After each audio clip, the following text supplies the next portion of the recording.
Reports. और इसके अंदर हमारा जो रिमाइंडर लेटर है या एजिंग के जो रूल्स हैं वो भी काफ़ी शानदार इसके अंदर आते हैं। यहाँ पे मैं सोच रहा हूँ कि जैसे मैं अभी अकाउंटिंग रिपोर्ट्स पढ़ा रहा हूँ और नेक्स्ट वीडियो में जो लेके आऊँगा उसमें मैं इन्वेंट्री रिपोर्ट हुआ, ऑडिट की रिपोर्ट्स वगैरह हुई, इनके बारे में मैं आपको पढ़ा दूँगा। फिर हम एक क्लास कर लेंगे जिसके अंदर एक असाइनमेंट ले लेंगे और उसके अंदर कुछ क्वेश्चंस के कैटेगरी डाल देंगे। और जैसे उसमें हम हर कैटेगरी से रिलेटेड, जैसे अकाउंटिंग से रिलेटेड हुआ, चाहे इन्वेंट्री से रिलेटेड हुआ, चाहे ऑडिट वाले हुए या फिर कोई अदर हुआ, जीएसटी 9 रिकंसोलिएशन से रिलेटेड, जो एक वर्किंग के अंदर और कंपनी लेवल की वर्किंग में जो रेगुलर हमें जो चैलेंज फेस करने पड़ते हैं, उनके शॉर्टकट तरीके क्या होंगे। तो उससे क्या होगा कि जो रिपोर्टिंग पार्ट होगा वो रिपीट भी हो जाएगा दोबारा, और एक क्वेरी होगी वो टू द पॉइंट की क्वेरी आ जाएगी। और फिर उसकी अगर आप 2 बार प्रैक्टिस करोगे तो मेरा ऐसा मानना है कि आप इन चीज़ों में काफ़ी परफेक्ट हो जाओगे। तो ये मेरा इस वीडियो की स्क्रिप्ट में नहीं था, मुझे अभी माइंड में क्लिक हुआ और मैंने बोल दिया। तो इस जो चीज़ मैंने अभी बोली है इससे आप कितना रिलेट कर पाओगे या ये हमें करना चाहिए नहीं करना चाहिए, ये आप कमेंट सेक्शन में मुझे ज़रूर बताइएगा। चलो भाई बीपीबीआर के बारे में पढ़ लेते हैं। बीपीबीआर क्या है? जनरली बिल रिसीवेबल और बिल पेएबल। इसके अंदर एक तो आता है एजिंग का जो कमांड आता है वो बहुत अच्छा आता है, बिल सेटल कमांड है वो बहुत अच्छा है, और इसके अंदर जो रिमाइंडर लेटर है वो तो सबसे ज्यादा शानदार है। अब देखो रिमाइंडर लेटर का सबसे अच्छा यूज क्या है? एक तो क्लाइंट को आप याद दिला दो कि हाँ भाई आपका इतना पैसा बकाया है, इस चीज का बकाया है, वो भी काफी प्रोफेशनल तरीके से। जैसे देखो समझो, अभी हमने कंफर्मेशन ऑफ अकाउंट्स देखा था, उसके अंदर क्या था, पूरा टेक्स्ट वगैरह सब कुछ लिखा था। रिमाइंडर लेटर के अंदर भी सब कुछ लिखा हुआ आएगा, पेंडिंग वगैरह ये सारी चीजें, कितने दिन का बकाया, कितने कितने बकाया, बहुत ही अच्छी तरीके से आएगा। तो यहाँ पे अगर आप इसे और ज्यादा मतलब इसको इनहेंस करना चाहते हो या इसका रिजल्ट बहुत अच्छा और लेना चाहते हो, तो सबसे अच्छा तरीका ये होगा कि जब भी आप लेजर बनाते हो तो वहां पे आप क्लाइंट का ईमेल आईडी जरूर डाल दीजिए। और हमारा खुद का एक जीमेल का जो ऐप जिसको बोलते हैं, मेरी क्लास में बताया, वो से आप देख लेना, वो ऐप क्रिएट करके आप अपनी टैली के अंदर डाल लीजिए। आपको कुछ नहीं करना होगा, बस एक सिंगल बटन प्रेस करना होगा और वो डिटेल्स होगी वो पार्टी के पास में चली जाएगी। तो आइए इसको गो थ्रू करके देखते हैं। तो बीपीबीआर में क्या होगा कि आउटस्टैंडिंग रिपोर्ट्स होती है, इसमें काफी सारी रिपोर्ट्स होती है। तो मैं आज आपको इस क्लास में तो मेन मेन पॉइंट बता देता हूँ। तो हम डिस्प्ले मोर रिपोर्ट के अंदर जाएंगे, यहाँ पे आएगा आपके पास में स्टेटमेंट ऑफ अकाउंट्स, यहाँ पे नीचे स्टेटमेंट ऑफ इन्वेंट्री भी देके रखी है। बात को समझना, स्टेटमेंट ऑफ इन्वेंट्री है वो अलग पर्पस के लिए, हम यहाँ पे जाएंगे स्टेटमेंट ऑफ अकाउंट्स के ऊपर, एंटर प्रेस करेंगे। ये स्टेटिक्स बड़ी काम की चीज है, जैसे आप इसके ऊपर एंटर प्रेस करोगे तो ये पूरी रिपोर्ट दिखाता है कि अब तक आपने कितनी एंट्रियां करके रखी है, कितने वाउचर टाइप है, कौन से वाउचर टाइप में कितनी एंट्री है, लेजर कितने बना के रखे हैं, स्टॉक्स कितने बना के रखे हैं, यूनिट्स आपने कितने बना के रखे हैं, एंटायर डिटेल यहाँ पे आती है। तो ये काफी स्टेटिक्स है, बहुत ही अच्छा है। जैसे जनरली कोई पूछ ले टोटल कितनी एंट्री है, तो आप स्टेटिक्स में देख के आप बता सकते हो, और यहाँ पे एंटर वगैरह प्रेस करके भी आप इनकी रिपोर्ट देख सकते हो कि कौन से महीने में कितनी कितनी एंट्रियां हुई है। तो काफी अच्छा है, काफी मतलब डिटेल्स अच्छे से मिल जाती है। जनरल क्वेश्चन आ जाए कि हाँ भाई आपने परचेज कितनी की थी जून मंथ में, तो आप स्टेटिक्स में आओ, यहाँ पे एंटर प्रेस करो तो यहाँ पे जून के अंदर आ गया भाई 57 इनवॉइसेस की हमने चढ़ाए थे। एंटर प्रेस करोगे तो उसका टोटल आ जाएगा नीचे कि हाँ भाई इतने लाख रुपए की हमने की थी। और बाकी जो फिर कमांड है कॉलमनार वगैरह के, वो तो फिर सारे के सारे वन बाई वन अपने चल पड़ते हैं। तो ये स्टेटिक्स बहुत ही काम की चीज है। जैसे कोई पूछ ले भाई लेजर कितने हैं टोटल, तो भाई टोटल लेजर हमने 298 बना के रखे हैं, ग्रुप भाई 38 ग्रुप बना के रखे हैं। तो इसको थोड़ा सा अगर आप इसे देखोगे तो काफी अच्छा आपको लगेगा। अब ऐसे यहाँ पे आप देख सकते हो कि जो कॉन्ट्रा बोल के इसमें कोई एंट्री नहीं हुई है, जीरो एंट्री है, डिलीवरी नोट बोल के कोई एंट्री नहीं है, जीरो एंट्री है। चलो भाई आगे बढ़ते हैं। यहाँ पे हमारा आउटस्टैंडिंग आएगा, आउटस्टैंडिंग में रिसेबल पेबल आएगा। रिसेबल का मतलब हुआ कि कितना पैसा हमें लेना है, पेबल का मतलब क्या हुआ कितना पैसा हमें देना है। अब यहाँ पे आपके माइंड में क्वेश्चन आ रहा होगा कि सर कितना पैसा लेना है, ट्रायल बैलेंस पे और बैलेंस शीट में भी तो हमने देखा था, जो ट्रायल बैलेंस में सन्ड्री डेब्टर था उसके ऊपर एंटर प्रेस करा तो डिटेल आई थी, और यही हमने मतलब सन्ड्री क्रेडिटर पे एंटर प्रेस करेंगे तो वहां पे डिटेल आ जाएगी। तो यहाँ पे माथा पच्ची करने का कोई सेंस ही क्या है? तो मैं आपको बताता हूँ, वहां पे टोटल बैलेंस आता है, वहां पे टोटल बैलेंस आता है। हालांकि F12 प्रेस करके मैंने ट्रांजैक्शन यस कराया था, तो वो टोटल बैलेंस का ही CRDR था। यहाँ पे बिल टू बिल आएगा। जैसे बात को समझो, कोई इनवॉइस था 75,000 रुपीज का, कोई इनवॉइस था, उस 75,000 रुपीज का हमने पार्टी को माल बेचा। उस 75,000 रुपीज के अंदर क्या क्या माल बेचा, कितने दिन की वो उधार पे था, उसमें उसने एक बार 20,000 रुपीज दिए, एक बार 35,000 रुपीज दिए, बाकी बकाया पड़ा, फिर एक इनवॉइस उसने और खरीद लिया। तो उस इनवॉइस का क्या ट्रांजेक्शन हुआ, तो वो इनवॉइस टू इनवॉइस आता है।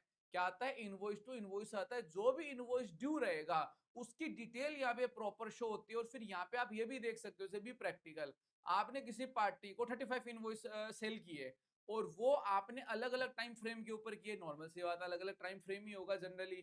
और वहां पे कुछ कुछ इनवॉइसेस का उस पार्टी ने आपको पेमेंट भी किया, तो किस किस इनवॉइस का पेमेंट बकाया है, कितने कितने टाइम फ्रेम्स में कितने कितने इनवॉइसेस ड्यू है, उसका पूरा लेटर, या एज ए मैं कहूं तो उसका प्रॉपर एक नोटिस है, वो बना के आप अगले को सेंड कर सकते हो। तो पहले अपनों रिसेबल के ऊपर ही आ जाते हैं। यहाँ पे मैं बताता हूँ, ये सेम ही है चारों। जैसे यहाँ पे लेजर वाइज देखना है, जैसे किसी लेजर का देखना है पार्टी का, तो उसका लेजर आप ओपन कर लोगे तो उस लेजर का दिखा देगा। और यहाँ पे अगर ग्रुप वाइज देखना है, तो जैसे मान लो जो भी आपने ग्रुप बना के रखे हैं, जैसे ये एरिया टू एरिया के ग्रुप बना के रखे हैं, डेप्टर क्रेडिटर का जो भी आपको देखना है, तो उसके हिसाब से डिटेल्स वगैरह आ जाएगी। तो लगभग सेम ही है, माइनर फर्क है। और यहाँ पे आपके पास में डायरेक्ट पार्टी का नेम आ जाएगा। जैसे मान लो आपने गए, जैसे रिसेबल पे गए, तो रिसेबल पे आप देख सकते हो ये सारी की सारी पार्टी, इनके रेफरेंस नंबर वगैरह सब आ रहा है, कितना कितना पैसा बकाया है, कब से ड्यू है, और कितने कितने दिन हो चुके हैं ड्यू हुए हुए। अब यहाँ पे देखो, आप जैसे सूर्या कंस्ट्रक्शन है, इसके ऊपर आप एंटर प्रेस करोगे, तो यहाँ पे आपको प्रॉपर दिखाएगा कि 27 मई को इसने 84 नंबर का जो इनवॉइस था, उसमें 1,03,000 रुपीज का माल इसने हमसे खरीदा था। और ये सारी चीजें इसके अंदर थी। और इसने फिर 7 जून को हमें 1 लाख रुपए दे दिया था। और अब इसका बकाया कितना हुआ, 3857 हुआ। 27 मई से ये ड्यू है और 561 डेज इसके ड्यू हो चुके हैं। तो इस तरह से डिटेल सारी आ जाती है। अल्टर F1 प्रेस करोगे तो पूरी डिटेल यहाँ पे आ जाएगी। तो ये बहुत अच्छी चीज है कि इसके अंदर पूरा ट्रांजेक्शन आता है। जैसे इसका भी देख लो, सेल्स हुआ था 354 का था, 5 सितंबर का था, 5706 का था। ये आइटम था, इसने 1330 रुपए में दिए। और ये इसका यहाँ पे बकाया रह गया, 43676 का पेमेंट है, इसका बकाया रह गया, और 430 डेज से इसका बकाया है। तो इस तरह से आप इनकी डिटेल्स वगैरह निकाल सकते हो। अब इसके अंदर देखो, मैं आपको बताता हूँ, जो बहुत ही अच्छी चीज ये है, अल्टर F1 प्रेस कर देते हैं जिससे वो डिटेल हट जाए। यहाँ पे देखिए आपके पास में एजिंग मेथड आता है। अब एजिंग मेथड के अंदर क्या है, जैसे आप F6 प्रेस करेंगे, यहाँ पे जैसे आपको ड्यू डेट से करना है, बिल डेट से करना है। तो बिल डेट का मतलब क्या हुआ, कितनी तारीख से कितनी तारीख तक के जो भी ड्यूज वगैरह वो यहाँ पे शो हो जाएंगे। ड्यू डेट में कितने दिन से वो ड्यू है। अब ये ड्यू डेट कैसे आती है, जब हम इनवॉइस सबमिट करते हैं तो वहां पे आता है ना कितने दिन की उधारी के ऊपर है, तो वहां पे जो आप डेज डालते हो उस डेज से ये रिकॉर्ड होता है। तो यहाँ पे मैंने जैसे दिया कि भाई ड्यू डेट से चाहिए। अब मेरे को चाहिए वो बंदे जिनको हो गया जैसे 200 दिन ड्यू हो गए, या 0 से 200 तक के हो गए, 200 से 450 वाले हो गए, और फिर 450 से ऊपर वाले हो गए। मैं एंटर प्रेस करके एंटर दूंगा। अब यहाँ पे इसकी प्रॉपर कैटेगरी है, ये देखो 200 से ऊपर वालों की कैटेगरी ये आ गई। तो ये जो इनवॉइस की डिटेल्स आ रही है, 200 से ऊपर वाले हैं, जो 200 तक वाले हैं, 200 से ऊपर और 450 डेज तक के ये वाले हैं, और 450 से ऊपर वाले ये हैं। तो यहाँ पे आपको एक प्रॉपर लिस्ट मिल जाती है, प्रॉपर आप आइडिया ले सकते हो, फिर इनके ऊपर फिल्टर वगैरह हुआ, और यहाँ फिर इसको एक्सेल में ले जाके भी आप इसमें काफी सारे अपने ऑपरेशंस वगैरह कर सकते हो। अब इसमें एक चीज शानदार मैं आपको और बताता हूँ, जैसे ये है बंदा हमारा, जैसे ये सूर्या कंस्ट्रक्शन है, इससे अपनों को पैसा मांगना है। तो जनरली क्या होगा, मैं इसके ऊपर एंटर प्रेस करके कंट्रोल P प्रेस करूंगा और प्रीव्यू में देखूंगा, तो इस तरह से रिपोर्ट जाएगी सबकी। क्या जाएगी, इस तरह से जाएगी। तो सबसे अच्छा तरीका ये है, आप इसे रिमाइंडर लेटर में बनाओ। सर कैसे करेंगे, मैं कॉन्फ़िगर के ऊपर जाऊंगा, यहाँ पे रिपोर्ट टाइप आ रहा है बिल आउटस्टैंडिंग, इसके ऊपर मैं एंटर प्रेस करूंगा, और यहाँ पे मेरे को मिलेगा रिमाइंडर लेटर। और इस रिमाइंडर लेटर के ऊपर मैं क्लिक करूंगा, तो यहाँ पे रेंज आ सकती है कि भाई कितनी कितनी रेंज का लेना है। जैसे नॉर्मल सी बात है, आपने इसको 0 ही कर, जैसे मान लो आपने कर दिया, जैसे यहाँ पे 500 का कर दिया, और ये जैसे मान लो रेंज बना लिया। आप इसकी कम की भी बना सकते हो, जैसे यहाँ पे मैंने इसको 0 कर दिया, तो यहाँ पे खत्म हो जाएगा ये। और इसको मैं एक काम करता हूँ, 200 कर लेता हूँ, ठीक है। और 200 यानी 200 से नीचे और 200 से ऊपर, बस इतनी रेंज बनाई है मैंने। और मैंने ये एंटर प्रेस कर लिया। अब यहाँ पे देखो शो मोर भी कर लेना। अब यहाँ पे आ रहा है रिमाइंडर लेटर, एंटर प्रेस करो। आपको टॉप में हेडिंग क्या चाहिए, रिमाइंडर लेटर ही चाहिए, बहुत अच्छा है। यहाँ पे age wise ageing due date का जो बिल डेट और ड्यू डेट वाला जो भी मैंने दिखाया था वो था। अब रिमाइंडर लेटर के ऊपर आपको इन्फॉर्मेशन क्या लिखनी है, उसके ऊपर आप एंटर प्रेस करो। और ये इन्फॉर्मेशन फर्स्ट पैराग्राफ में क्या आएगा, सेकंड पैराग्राफ में क्या आएगा, इसकी डिटेल्स है, लिखी हुई है, इनको भी यूज कर सकते हो। नया लिखना चाहो तो वो भी अच्छी बात है। तो अपना को यही रखना है, तो एंटर एंटर प्रेस कर लेते हैं, ठीक है। यहाँ पे टाइटल वगैरह की सारी डिटेल्स वगैरह आ जाएगी। और भी कोई आपको डिटेल्स वगैरह लेनी है तो यस या नो कर लेना, इनको रीड करके यस या नो कर सकते हो, कोई दिक्कत नहीं है। कंट्रोल ए कर लो और यहाँ पे प्रीव्यू कर लो, और ये आपका देखो रिमाइंडर लेटर तैयार हो चुका है कि हाँ भाई डियर अजय जी, ये सारी चीजें और इतने इतने दिन से बकाया है। आपका 22 का था, इतना ड्यू डेट था, ड्यू बाई हो गया, 16 दिन हो चुके हैं, मतलब 16 डेज के लिए ड्यू था और 200 दिन से ऊपर हो चुके हैं और अमाउंट है। तो यहाँ पे डिटेल्स वगैरह आप लिख सकते थे।